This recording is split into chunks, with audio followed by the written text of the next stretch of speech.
The day that you plant the seed is not the day that you will eat the fruit. So this speaks to new beginnings that will bear fruit for many years to come. And so as you do this healing work, as you transition into this next chapter of your life where romantic relationship flourishes and it prospers, it's something that will be a safe container for you.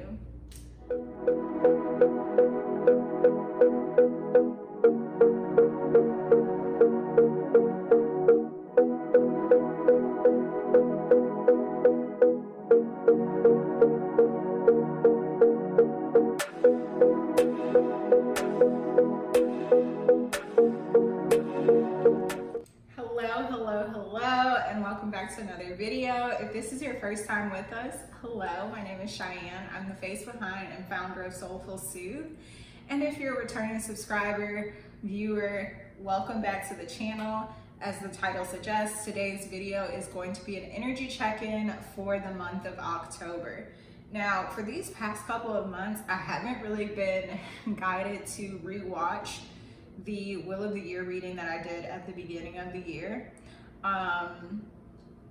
I'll still link it in the card somewhere on the top of the screen, but I just felt called to make note of that because I know in previous months I have been doing that. Now that that's out of the way, today's video obviously is a little different because the setup's different. I'm getting more settled into this space in Houston. As you see, I've got some shit on the wall. One of the two chairs that's going to be in this cozy little film corner came in, and I am so excited. Okay, but now that that's out of the way, let's get into today's reading. Of course, we're going to start with prayer. So let's get into it. All right, y'all. So I don't know what the hell just happened, but yeah, so I had already done the prayer and everything, but for whatever reason it didn't record. So let's try this again. I'm not feeling called to smoke cleanse during the prayer today. I'm feeling called to clear with selenite. Selenite is a wonderful crystal for clearing negative energy. It's a self-cleaning crystal, so you can charge or clear other crystals or other objects with this crystal. So with that being said, thank you, dear Divine, for the many ways that you protect and provide for us on a consistent basis. Thank you for cleansing, clearing, and ridding me of any baggage, any negative stagnant energy for my own personal life that could affect me during this reading. Thank you for doing the same for the viewer. Thank you for cleaning and clearing any bias that they can hear this message with clear and clean ears, that this message will not fall on deaf ears, that you will help initiate the process, initiate the change that the viewer is wishing to embark upon. I ask that you would make me a clear vessel, a clear channel right now for the collective, and that these messages will come through banging with so much love in our hearts, gratitude on our lips, and clarity in our mind. We say thank you.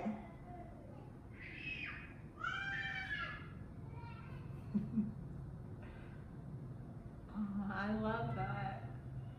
Okay, so how I'm gonna do today's reading is get overall energy for what transits, what astral bodies, what's going on in the cosmos that's affecting us the most in the month of October, as well as kind of following the lead of one of my all-time favorite YouTubers, Can Be the Light. I'm gonna tag her channel so y'all can go check her out too. But she does her readings with personal development, money, guap, cheddar, all of that shit, and then love. So those tend to be the three areas that people really ask or inquire about when they come for a reading. So it just makes sense to kind of break the reading down that way. I did start with the Astro Codes, Tarot, Star Codes, Astro, Oracle. Damn, it's right here and I didn't even read. Star Codes, Astro, Oracle. We're starting with that. I asked what, basically what I just said. What astral bodies, what's going on in the cosmos that's going to affect us the most in the month of October. And we got 4 cards that came out. 4 is the number of stability. And we got 2 asteroids as well as 2 zodiac constellations to come out. So let's start with the zodiacs. We have Aquarius and Aries, and I find it interesting that these 2 together make 111. So right off the bat, I feel like the energy of Aries is going to be affecting us a lot this month. So that could be passion or pride. So, okay, the way that I like to look at spirituality and most things in life in general is a coin. So you have one side of the coin and you have the other side of the coin, but it's the same damn coin, right? So when it comes to Aries, a lot of people like to say, oh, Aries be popping off, like they so angry, they always crying, they always mad for whatever reason, da da da. No. Let's not get it twisted, baby girl, because every zodiac has the ability to showcase some emotions that other people aren't necessarily comfortable with. You feel me? So when I say Aries, passion or pride, what I mean by that is that passion can show up in a positive light or a negative light. A positive light, a light, or some darkness. You know, it's not mutually exclusive in that way. So I really feel like with this card of Aries Act, I'm really picking up on like Ace of Wands energy. So it's like the flame has been lit and it's time for you to carry the torch for something. Now with this Aquarius card here, it says collaborate. So Aquarius energy is very humanitarian at its core. It's about what's best for the community, the collective.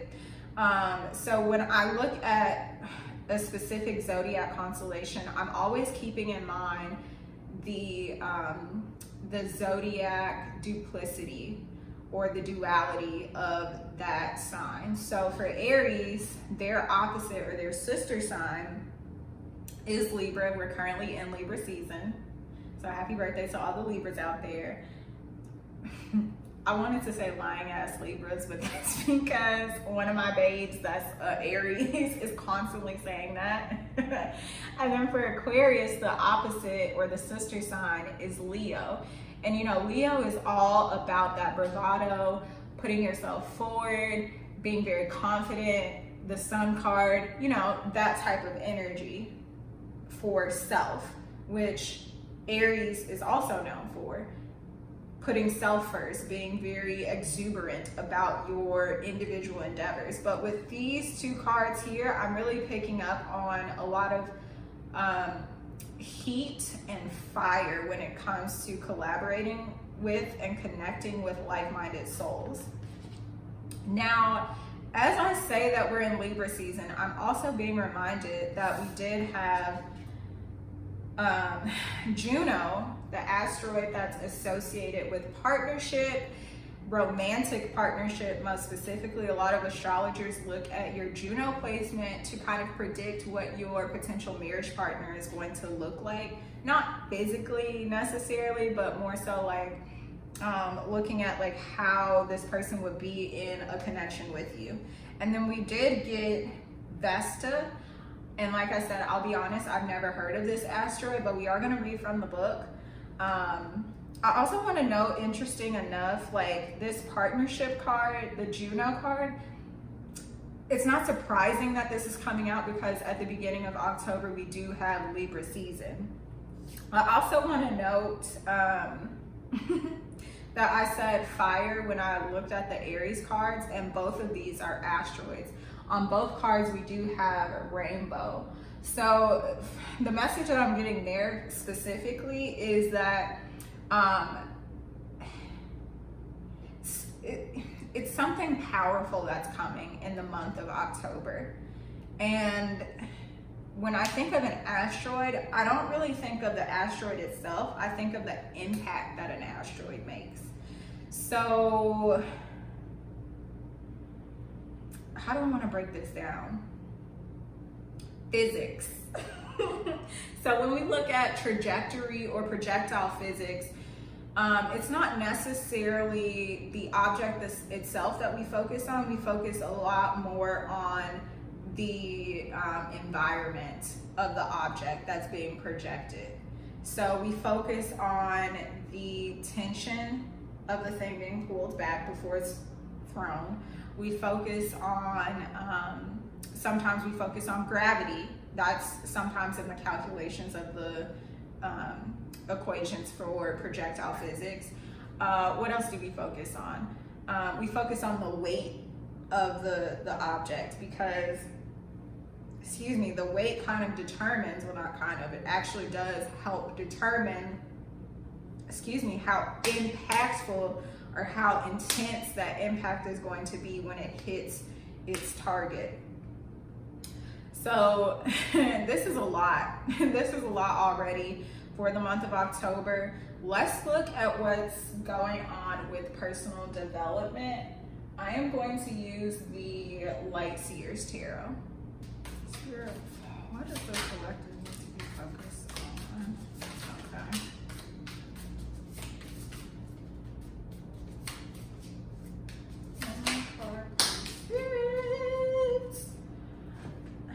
Okay, I also wanted to note that with these two cards, these two asteroid cards, they're 31 and 32.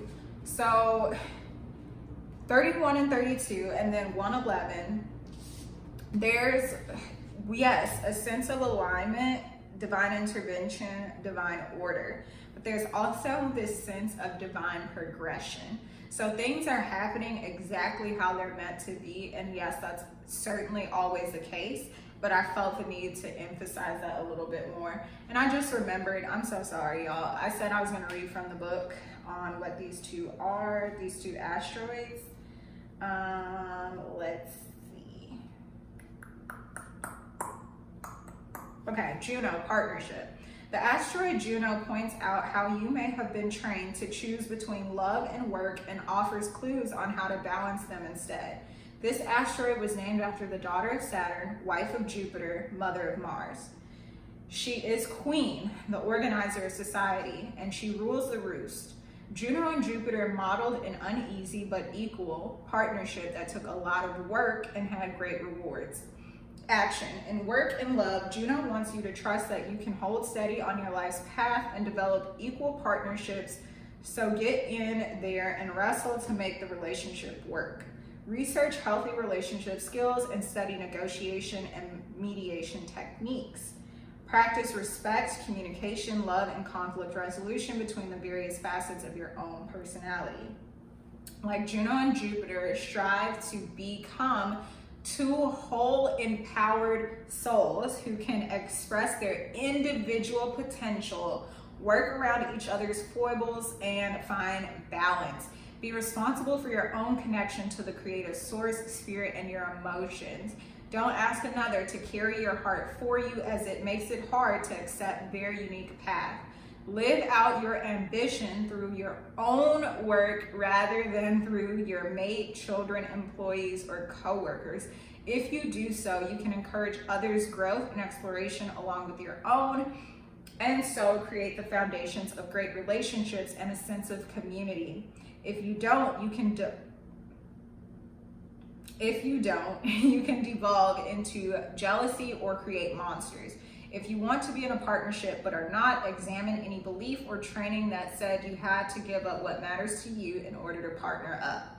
If it's your choice to work alone, accept it. If not, expand that view and invite fresh possibilities. Challenge. If you live out your ambition through your mate or work or partner, through your mate or work partner, instead of through your own efforts, the situation can devolve into jealousy, manipulation, or disempowering micromanaging. Gift. True partnership is a spiritual path. Its sacred acts are the practice of healthy relationship skills. These skills begin within. So without, so within. From that, what I'm really getting is like, you know how a lot of times they say like, work on yourself before you try and get into a romantic partnership, like do the self-work, do the healing work before you go fuck up somebody else's life. Or as Sweet Tabitha Brown loves to say, you go have a good day now. And if you can't, don't go messing up nobody else's. Now for Vesta. Vesta calls you to be a hearth fire, to share yourself for the benefit of all, but still have enough energy left to live healthfully and give again another day.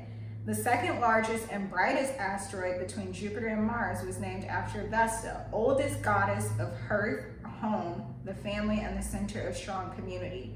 The fire in her temple was never allowed to go out, and the fire in the hearth of every home was sacred to her. She did not get involved in politics or the misadventures of the other gods. Action.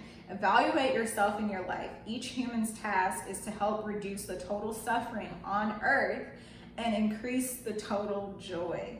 Your joy and suffering matter as much, neither more nor less, than anyone else's.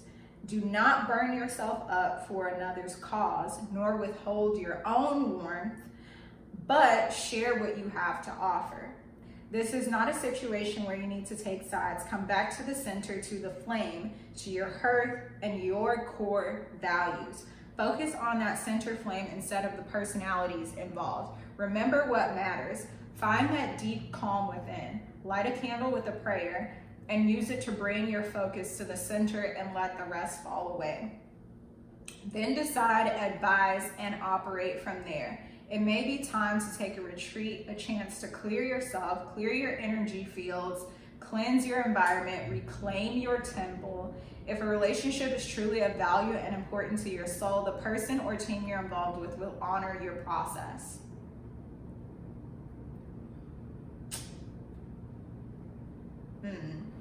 Challenge. Vesta warns you to share yourself rather than sacrifice yourself. Your hard work at holding the situation together may be ignored or taken for granted unless you know your worth. Gift. Find the temple within, the place of quiet safety where you can tend the fire and carry this sacred temple with you always. Whew. Okay, like I said, that was intense. So what I'm really getting from the book's reading is that it's looking at how you collaborate with others, how you work with others, how you play nicely with the other children or not. And it's no coincidence that we're talking about this at the beginning of Libra season. Now, what do we have here? We got a lot of cards to fly out during the personal development section. So the personal development section is, as it sounds, like personal development. Like, what do you need to work on within self? Five of Swords. If I see this card one more time, the stories that you tell yourself, the stories that you make up in your mind, the thoughts that you let run rampant, the lies of the enemy that you let go on and on and on and on. And not even just those, but the limiting beliefs that you constantly affirm by your limited action. And how that's coming through right now is like, okay, I'll use a personal example. I've really been trying to change up, to shift my morning routine, right? And because of the pandemic and me working from home these last couple years, I've gotten so fucking lazy. And really just taking advantage of my employer's kindness when it comes to my sign-on time. These days, girl, I'm not signing on, well, not really this week because I've really gotten the fire up under my ass, but Before I would sign on some days 10, 10:30, 11. On a really, really bad day, I would sign on about noon. And I kept telling myself, look, this is just the season I'm in. Like, I don't, I'm not fully awake until 10 most days. Like, I just kept feeding myself these excuses until I sat down and was like, wait a minute. If you went to bed at a reasonable hour, maybe you wouldn't be so tired until 10 o'clock in the morning. So that's what I mean. Like, my action of not going to bed at a reasonable hour was preventing me from having the earlier wake up time that I was desiring to change to. Does that make sense? Next, we have Strength in Reverse. So with these two cards, Strength in Reverse and Five of Swords, this is really giving me, you think that you aren't capable of doing something, that you don't have the mental fortitude to get through something. And I'm saying mental fortitude because Swords is a suit of mental chatter, and it talks about the mental mindscape and the mess that goes on in our mental, right? I'm not getting much off of Strength, so I'll move right along to Four of Pentacles in Reverse. So this is, what are you holding on to? And a lot of times that shows up in ruminating thoughts. Like, what are you not letting go of? Like, pain from the past, people that have hurt you, whether intentionally or unintentionally. Like, let that shit go. And as I say, let that shit go, Six of Pentacles, as you let that shit go, balance is restored. Now, the glyph for Libra season is the scales, right?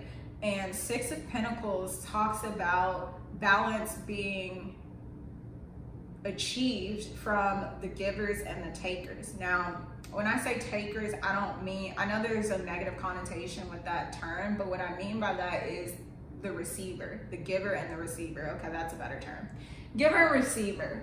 So who is benefiting and who is giving? If you look at the card really closely, like there's one hand that's giving and one hand that's receiving. So as you let go, like let go of the people, the places, the things that have brought you pain in your past, you restore karmic balance.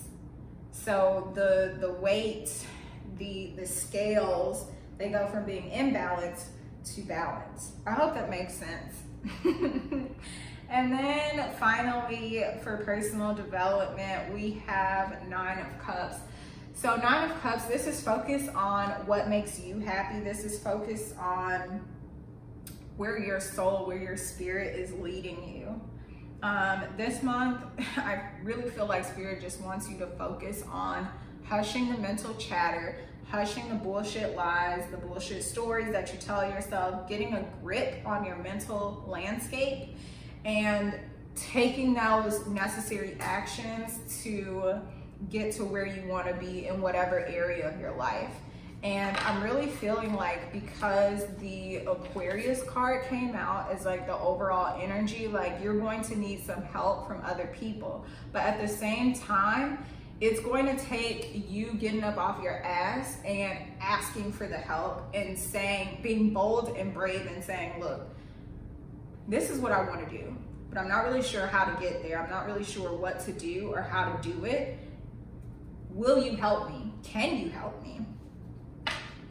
And that's what I'm saying for your personal life. So let's move on to Moolah. For the Moolah portion, I'm going to use the Dollar Bills deck. I love this deck. This deck is available in the shop. The shop's link will be down in the description. I want to say that this deck is $44.44. And I did note that this, at the beginning of this, 4 cards specifically came out. But if you want to do, like, I believe on the site there's like a 2-for-1 with this deck. Like, you can get this deck and another deck that's on the site at a lesser cost, I want to say. Okay, Spirit, what's tea for money in October? What's tea for money in October? All right, Moon Babes. I'm not really sure what happened, but I sat down to edit the footage from yesterday and it was gone. So here I am recording on the day that I'm going to upload, which I don't really like to do, but hey, it's what happened. So as I was setting up the equipment and everything, I started randomly channeling this song. It's an oldies. Could it be I'm Falling in Love? So with that being said, instead of holding off the romance section of the reading until the very end, I'm gonna do that now. But because I don't want to do a whole reading and have it not record, I'm going to check the camera and make sure it's actually recording. The camera was recording, so let's go right ahead into this next section of the reading.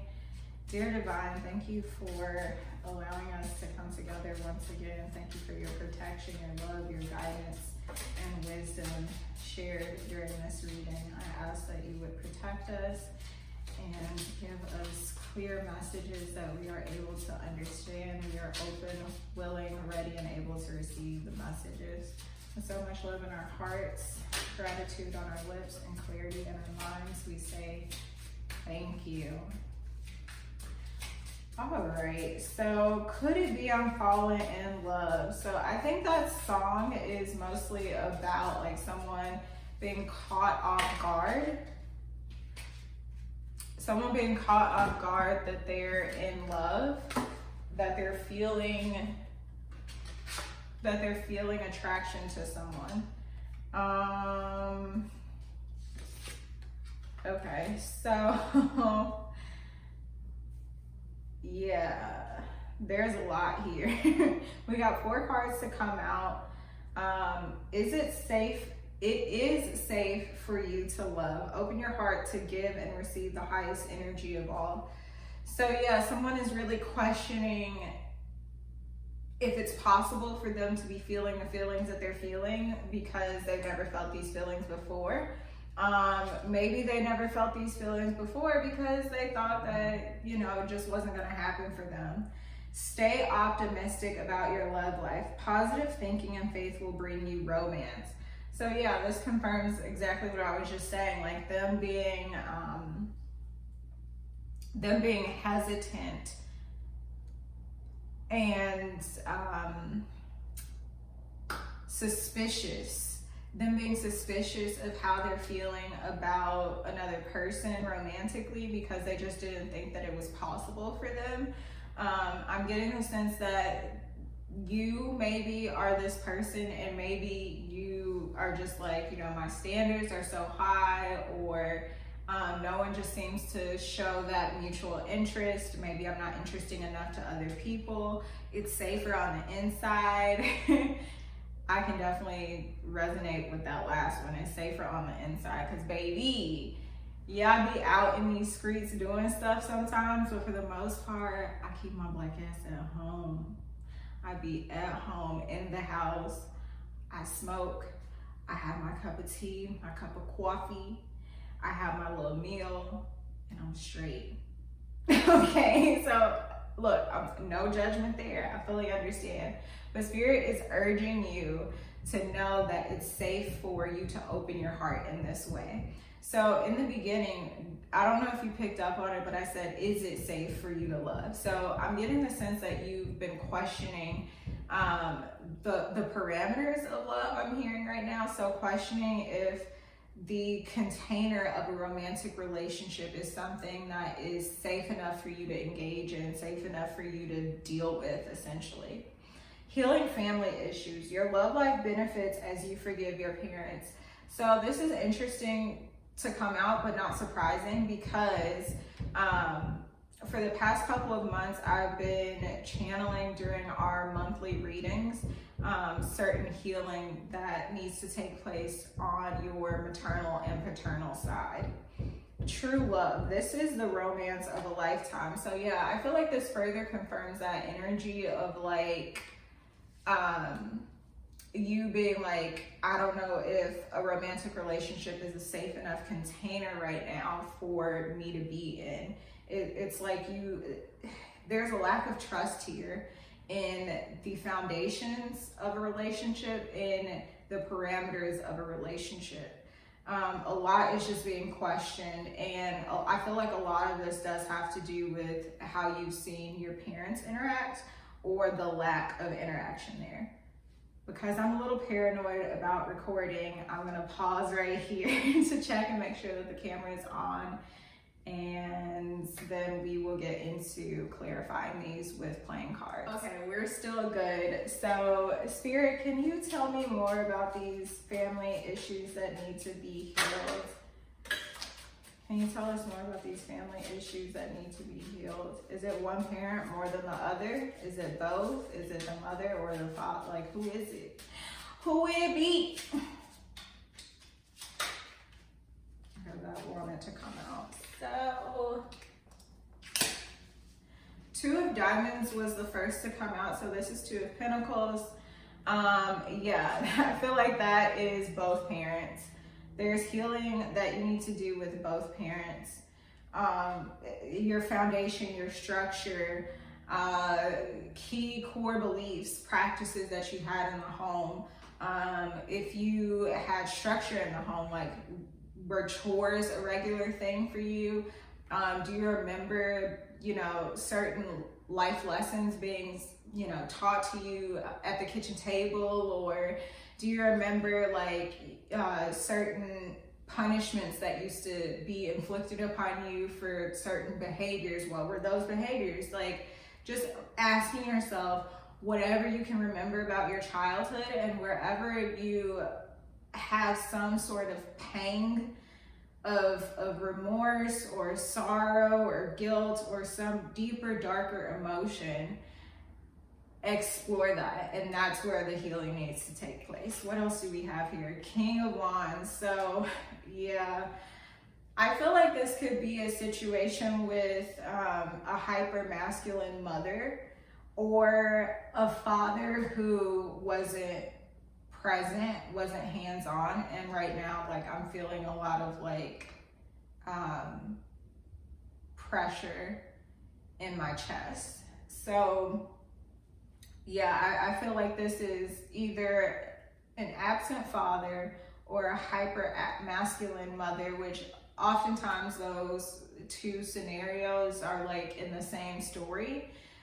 Doesn't always have to be, obviously everyone's story is different, but I'm specifically getting like that storyline. So like if your dad was not present and your mom was kind of forced to be both parents, I get the sense that you have some resentment against the mother for having to fulfill those different roles and the ways that she went about doing it, without really taking into consideration, like, she had to do the best that she could at roles that didn't even come natural to her. And as for your father, you're needing to heal the reason that he was absent, because in your mind, it's like you don't find a good enough reason for him to keep you out of his life. Spirit, do you want to say anything else about this? Is there a specific way that you want? Well, let's just see what this is. Okay, Three of Diamonds and Six of Swords. Three of Diamonds and Six of Swords. Spirit wants you to work on healing that pain, healing those, healing that pain, healing the hurt. Spirit, how do you want the collective to go about healing this pain?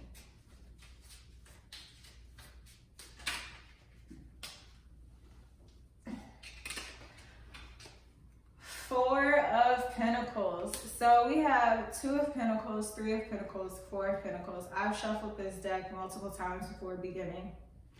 So this lets me know that this is like immediate progression. Like, the more that you heal your inner child, the more that you heal those trauma, those wounds from the past, the more that your romantic life will immediately benefit.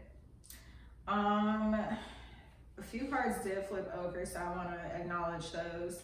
So Ace of Swords, yeah, this is new information coming in. Like as you heal your family trauma, as you heal like what happened to you as a child, as you heal that, you get new information and new insight into how you've played a part in the demise of previous romantic relationships. I get the sense that you are pretty, like, as my grandmother would say, like, you got your head on a swivel, like, you're pretty sharp, you're about your wits, and I get the sense that you're super self-reflexive and, like, introspective, but for whatever reason, like, this is just, like, a blind spot for you. Like, this is one area of your life where you're just like, I just keep not getting it right, and I just heard this time it'll be different. Two of Wands. So Two of Wands is about preparation and making plans and looking ahead to the future and asking yourself like what you're really passionate about, because what you're passionate about is what you will continue to show up for. If you come up with some bullshit goal that is attached to someone else's happiness, all that's gonna happen is you burn out because your higher self gets tired of having to play dress up every day. And so you're just gonna eventually stop doing the things that you need to do to get to that goal, because you're like, that's not for me. Like, I don't have those aspirations. That's not really what I wanna do. Like, it irritates your spirit. So with Ace of Swords and Two of Wands coming out together, what I get from this is this new information that you get from healing will allow you to see yourself for who you really are. Wow, that is amazing. See, it will allow you to see yourself for who you really are, what your passions really are, what you're truly lit the fuck up about, what you truly have the zest and the pizzazz for and the excitement for. And from there, you'll be able to make plans for your long-term future, something that will keep the fire burning. And I feel like that ties beautifully back to the Astro card that we got for the overall energy, notification confirming.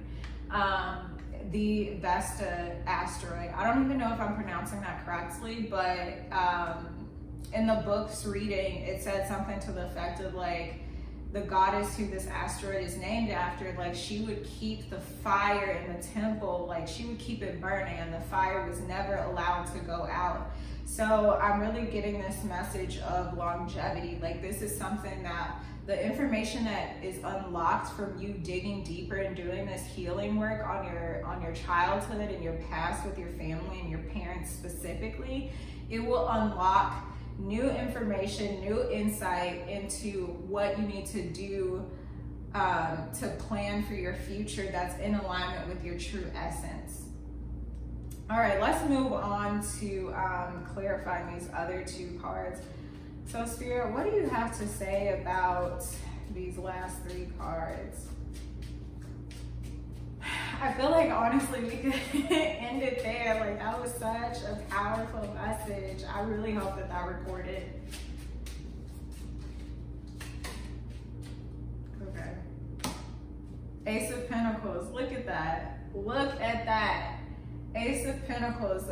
What I was just saying about longevity. Like to me, Pentacles in timeline or like time frame wise, Pentacles represents years because it's in the earth, it's in the ground. When you plant, what's the saying?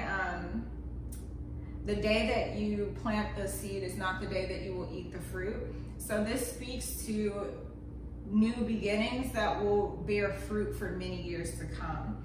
And so as you do this healing work, as you transition into this next chapter of your life, where romantic relationship flourishes and it prospers, it's something that will be a safe container for you.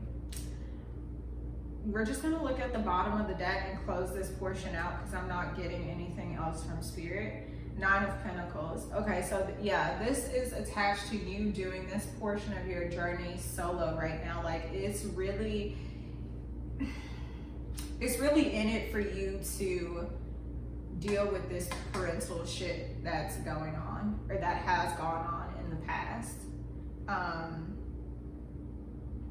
But the healing work that you do solo in this season, like, it's going to be fruitful and beneficial for your future. All right, let's move on to the finances portion of this reading. Let's get into this financial tea. That was such an impactful and powerful portion of the reading. Like, I really enjoyed that. I hope it resonated. I hope y'all enjoyed it just as much as I did. Spirit, what do we need to know for finances for the month of October? It's so difficult to shuffle these cards this way. They're so big. They just don't feel like other cards, which is why I tend to do other methods of picking. I mean, this deck is fucking fire.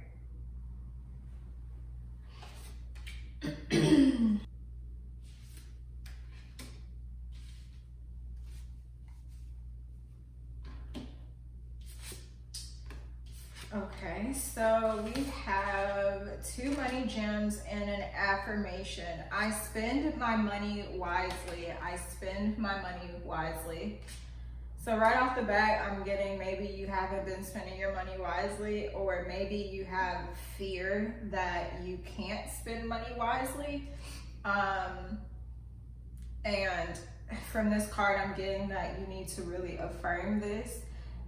See what limiting belief is leading you to believe that you can't spend money wisely, or leading you to not behave in wise financial decisions. Get to the root of that, and then your behavior will change. And we have 2 money gems. The first one is get to the root of your problems. Don't ever think money can repair everything. What did I just say? I hadn't even seen this. I just said get to the root of it. So like, if you're having spending problems where you're just like spending too much money, or you're feeling like more is going out than what's coming in, get to the bottom of it. Like, literally sit down and look at where your money is going, how you're prioritizing things. If you're missing payments because you're forgetting the dates and you're not putting it in your calendar, and you're not being attentive in that way, like, just figure it out. And if you don't know how to figure out, there's so many tools and resources out there. Go find a financial advisor, or an accountant, a tax expert, like whatever area that you need help in, that you're having issues in, like, go find an expert that can help you in that area. The body part most similar to money is the legs. Your society is obsessed with the concept of chasing money. However, because we are ever changing, you will always be in the position to chase. Shift your mindset from chasing money to money running alongside you in the direction of your dreams. So, mindset really is prevalent here. Like, none of these cards speak on actions that you need to take. I get the sense that no cards speaking to the actions you need to take are present, because it all begins in the mind. Like, everything that you see in your reality, it was first a thought. Like, somebody thought to create that. Someone thought to do that thing. Someone thought of that color and envisioned it, and then went to create it. Like, someone envisioned a chair looking just the way that this chair looks, and then they talked to experts to figure out how they could engineer the chair. And, like, you know, it's everything that you see in your reality was first a thought, and then it was conceptualized, and then it was created in the physical. It was brought into manifestation. So I'm really getting the sense that you need to pay attention to your money mindset more than anything. I want to look at the bottom of the deck and see if there's an action card, but I want to say I'm 99% sure it's not going to be. Yep. Money gem. Find ways to experience joy during the process of creating money. This will allow it to come faster, easier, and consistently. So finding the joy in what you do to create the money. Like, you don't have to break your back to get a buck. You don't have to exhaust yourself to make money. Like, money gets to feel good. And if me saying those things feels impossible or feels like a lie, like, really sit down and ask yourself why. And because I'm paranoid yet again, I'm going to check the camera to make sure that the camera is still recording before I clarify these cards with playing cards. Okay, we're good to go. Spirit, what else do you have to say about money for the collective for the month of October? Spirit, is this a spending month or a saving month? A spending month or a saving month? I could have sworn a card just flipped.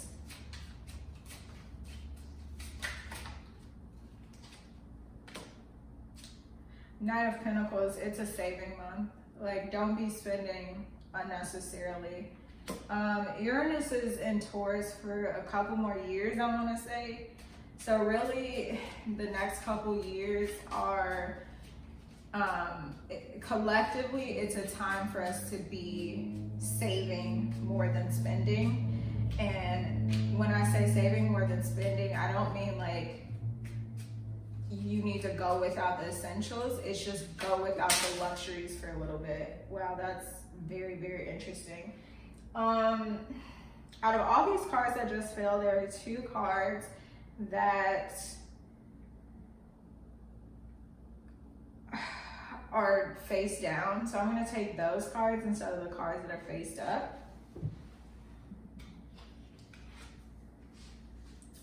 But also what I wanted to say about the planet of Uranus is it's a planet that doesn't really, it doesn't like staying the same. It likes to change, but it likes incremental change. And it also likes change that's going to impact bigger groups of people. Uranus is the ruling planet of the constellation of Aquarius. And Aquarius energy is all about the humanity. All right, y'all, I'm done fighting with Mercury. Today, I'm done.